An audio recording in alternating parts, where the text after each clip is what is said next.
కింద కరెంట్ ఎట్లుండే ఈ రాష్ట్రంలో, 10 ఏళ్ల తర్వాత ఇప్పుడున్నటువంటి ఇన్ఫ్రాస్ట్రక్చర్ ఏంటి, అప్పుడున్న సబ్ స్టేషన్లు ఎన్ని, ఇప్పుడున్నటువంటి సబ్ స్టేషన్లు ఎన్ని, అప్పుడు ఉన్నటువంటి ఇన్ఫ్రాస్ట్రక్చర్ ఎంత, ఇప్పుడున్నటువంటి ఇన్ఫ్రాస్ట్రక్చర్ ఎంత, అప్పుడున్న అసెట్స్ ఏంటి, ఇప్పుడున్న అసెట్స్ ఏంటి, డెఫినెట్ గా ప్రజలకు అందరికి కూడా తెలవాల్సి ఉందని మేము భావిస్తా ఉన్నాం.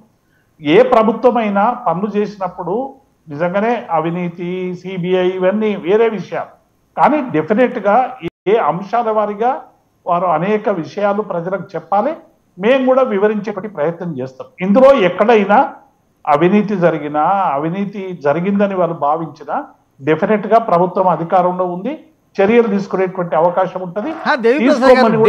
డే వన్ నుంచి బీజేపీ అదే చెబుతోంది, కాంగ్రెస్ అదే చెబుతోంది. కాళేశ్వరం నుంచి మొదలుకొంటే కొత్త సచివాలయం వరకు అడుగడుగున అవినీతి జరిగింది, అవినీతి లెక్కలున్నాయి, అవినీతి లెక్కలు బయట పెడతామని.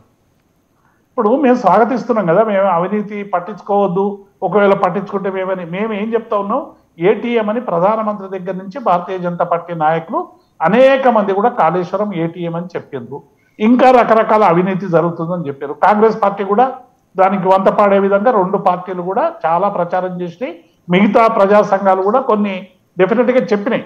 చెప్పడంలో తప్పులేదు, అనడం తప్పులేదు. కానీ ప్రాజెక్టుకు సంబంధించినటువంటి అనేక సందర్భాల్లో కేంద్ర ప్రభుత్వానికి సంబంధించినటువంటి ఏజెన్సీ, మొన్న కూడా మేడిగడ్డ సంబంధించినటువంటి కుంగిపోయినప్పుడు మా పెద్దలు కేంద్ర మంత్రి కిషన్ రెడ్డి గారు చేసినటువంటి కాంప్లైంట్ మేరకు ఒక కమిటీ కూడా వచ్చి చూసిపోయినట్టు మనకు